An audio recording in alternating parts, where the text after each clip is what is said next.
Good morning. I'm Karen Taradas with Social U, and it's time for What's Up Wednesday, where we come to you live once a week for social media tips, tricks, and trends. And all this month, we've been getting back to the basics, going to the foundation, the who, what, when, why, and where of social media on every platform. If that's something that you guys are interested in knowing, all of those videos are saved in our library. So you can go in there and check. Oh, it looks like I'm a little weak on my Wi-Fi. Let me see if I can take a couple of devices off of that and make it better. Today's Q&A, anything you guys want to know, please pop in here and ask me. I know we just got started, and normally I have a plan when we get started on Q&A, but not today. Today is strictly Q&A. So you guys ask me if there is anything you want to know. We can talk about any platform that you prefer. I just want to find out, get an idea about what kind of information. And I think for next month, we're going to talk more about graphics. I've had a lot of questions about how to do this or how to do this. And I think maybe we are going to dedicate a whole month just to graphics, about how to create better graphics, and where you go to get images that are copyright free and all that kind of stuff. So, okay, guys, talk to me. What kind of questions do you have? And we got really detailed last week about where to find good content. And the week before that, we talked about the best time to post. We talked about which days are the best to post. We've talked about how to know which platform you need to be on. And that's really where it all gets started, is knowing your audience well enough so that you know which platform where you need to be. Because it doesn't make any sense for you to be on Twitter if your audience is on Facebook. So yeah, you need to know your audience so that you know which way to go. Okay. I'm fighting the urge to go Bueller. Any questions? Hopefully soon. Let's see. Becky, how do you keep your Instagram grid consistent so that when people look at it, they know it's you? Branding is critical.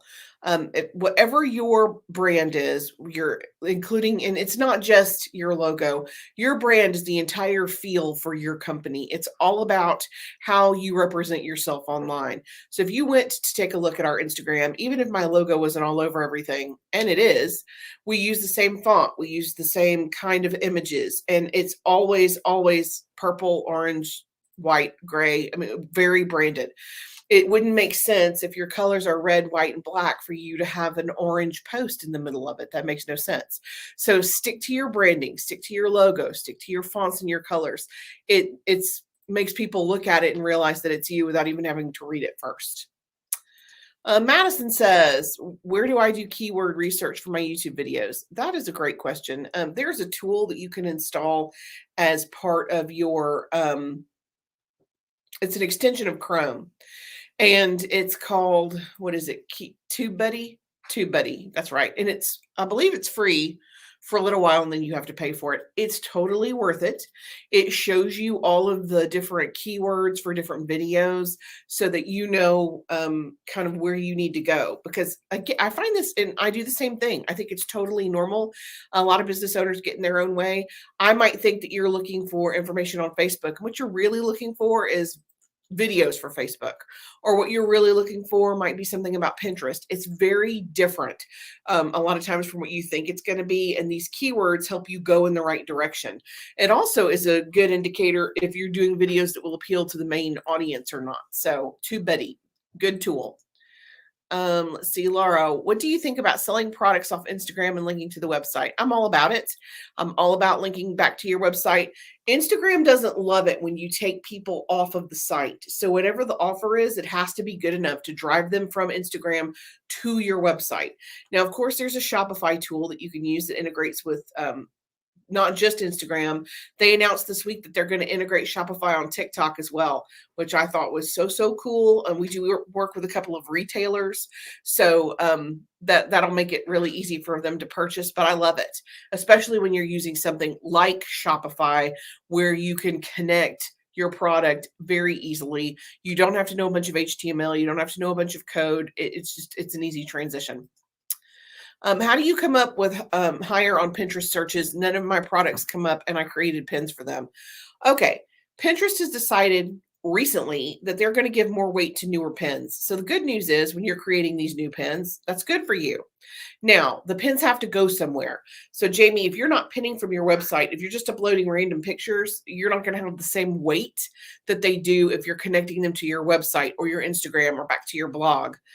Also, you want to bear in mind Pinterest plays favorites. So the first 5 pins of the day get more weight than any other pins. So always pin yourself first. You want to make sure that your stuff is posted first. So if you're going to do 30 or 60 pins a week and you're doing daily and you're scheduling through Tailwind, make sure the first 5 are yours because that's what Pinterest pays the most attention to. Also, they have to be categorized. Your boards have to have searchable names. Like, are you calling your boards Jamie's favorite things? Because nobody cares. And I don't mean that to sound rude. That's not what I mean. They don't care about Karen's favorite things either. They care about if you're a realtor and you're looking for a decor for main bedroom or master bedroom, that's the kind of terms that they're going to look for. So your board names need to be very not specific, but general enough that they come up in a search. And then in your description inside the pin itself, you want to tell people what it is. And a lot of people forget to categorize their pins, and it makes it hard to make them searchable. You also want to make sure you have a board that's specifically for your company. Like when we pin from Instagram, the first place it goes is the Social U board. And then that information gets disseminated from there. So we put it on the Social U board. And then if it's a good business tip, we'll put it on the business board. Or if it's a tip specifically about Facebook, we'll put it on the Facebook board. So I would tell you first things first, check the keywords and the descriptions on the pins that you want to do the best. Secondly, make sure that when you're pinning your own stuff, you're doing it first, the first part before you repin anything else. And make sure that each board is categorized as something. That also helps to make it searchable. And Pinterest has a predetermined list. It's like food or wedding or decor. You just need to pick the category that it's going to go into. And that was a lot of information to drop on you about Pinterest. There's normally the season for Pinterest is upon us right now. So you can spike your stats more easily in the fall simply because you are pinning during the season. People go nuts for Halloween and fall and Christmas and Thanksgiving stuff. So you want to make sure that you're pinning stuff that's relevant also. And video is really coming out of the gate for Pinterest. We've already seen it pretty much take over Facebook and Instagram. Of course, YouTube and TikTok are all video. Pinterest is getting in on that. So the more video you can post, the better. Let's see. And Jamie, if I left something out, if there's something else you want to know, don't hesitate. Drop right back in there and ask me another question. How do I know my posts are gaining engagement and resonating with my audience? You're going to see it in your stats. If you have, and it depends on the platform. Let's just use Instagram, for example. The average engagement on Instagram is 1 to 3%. So if you have 100 people, you should be getting 1 to 3 likes per post. Okay. If you have 1,000 people and you're getting 1 to 3 likes per post, your audience is not engaged and you either need to change your content, change the graphic, change the caption. It's time to change. So you want to look at your stats and see what ranks the highest, what scores the highest of any of the stuff that you're posting and try to recreate more of that. Most of the time on Instagram, things with faces, things with people do much, much better. And asking questions, engage your user-generated content does really well on Instagram also, especially when you're sharing it from their account. So how do you know? Those stats, check those numbers and see if you're averaging on the high or the low. I don't know the stats for Facebook off the top of my head, but you're probably on Facebook looking at somewhere around 10%. It used to be 11%, but pretty close to that. So if you're not getting the engagement that you want, you need to change some things up so that you can make sure and get that engagement. Okay, what's the biggest mistake? Oh, do I have time to answer this? There's many. I mean, I actually have a top 9 most irritating mistakes that I will not go into right now. I would tell you 3 things that are really, to me, that hurt you more than anything as a business. not having the contact information you need so that people can get a hold of you. And yes, even though you're a boomer, your young audience, they don't want to talk to you. You have to have an email or a text available for them, some way for them to direct message you, because they are not going to pick up a phone. And conversely, if you are a millennial and you're trying to sell to a boomer, if you don't have a phone number, that's a big turnoff for them. So contact information is critical. I would say the second thing is consistency. Most people will not consistently do anything. They'll post a couple of times and then they tap out or they get busy. And you'll see this big gap, which makes it look like they just abandoned. It makes you either look lazy or what's the other word I'm looking for? Not inconsistent, but lazy, like you don't care. It doesn't matter to you. And you don't want to come across that way. And then I would say the third thing is repeating the same content every single place, every single time. It's exhausting. Your audience does not want to see the same post on every platform. The reason your Facebook people are looking at Facebook is because that's where they want to see the information. And when you put it everywhere, the same thing on every single platform, for one thing, those hashtags do not translate on Facebook like you think they do. The tags on Instagram don't translate like they need to.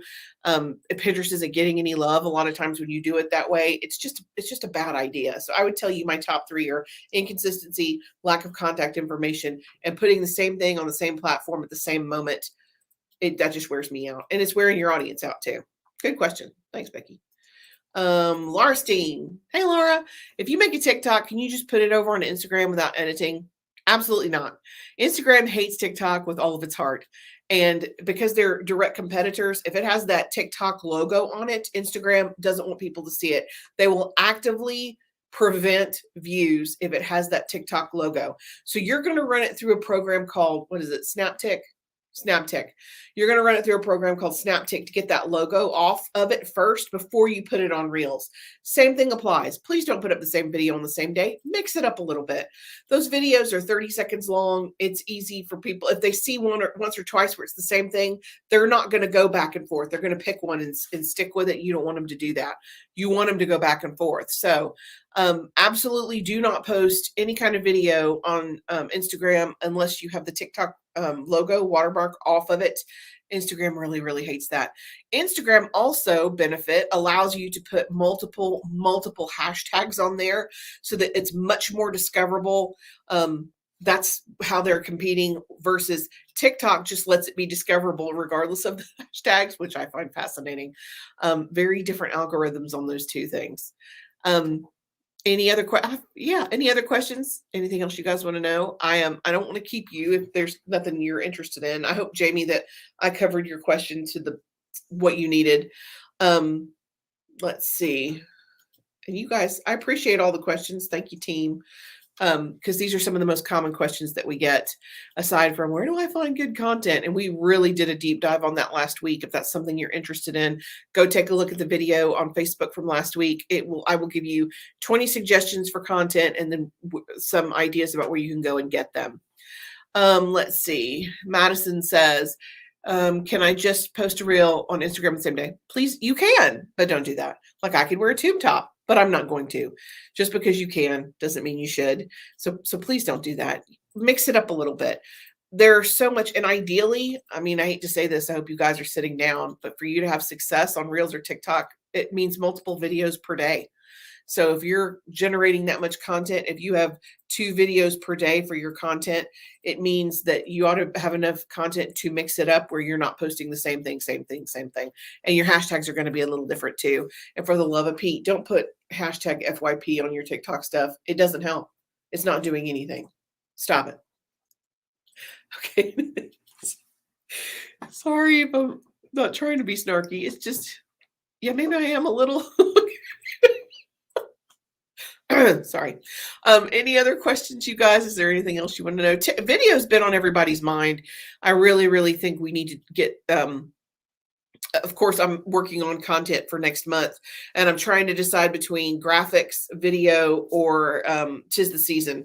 It's time for holiday promotions, holiday posting, holiday. So you guys talk to me and let me know what you prefer for our next category. but I really think we're looking at holiday stuff and then maybe video, because at this point in time, if you haven't integrated video into your marketing plan, it's hurting you. You need it. One of our realtors, one of our customers who I love, put up one of her first reels, and her last IGTV got 35 views, excuse me, and her reel got 1,800 views immediately. It makes a huge difference. Reels really work. It's a great way to engage a new audience. It makes you more discoverable. It's a great way to grow your followers.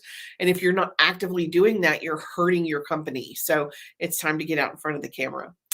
I think that might be it for us today. If there's anything else you want to know, if you'll leave a comment, I will come back and check these comments and answer the questions. I'm happy to answer your questions always. You guys let me know. We do have an announcement coming at the end of, what month are we in? September, at the end of October. Wow, who needs sleep? So we do have some plans coming up for you guys, hopefully that will be super helpful for you, that we'll get into more in October. Let me know if there's a topic that you're interested in, and I will be back next week with a brand new category for October. And until then, I'm Karen Terradas with Social U, and I'm here to help. Thanks, guys.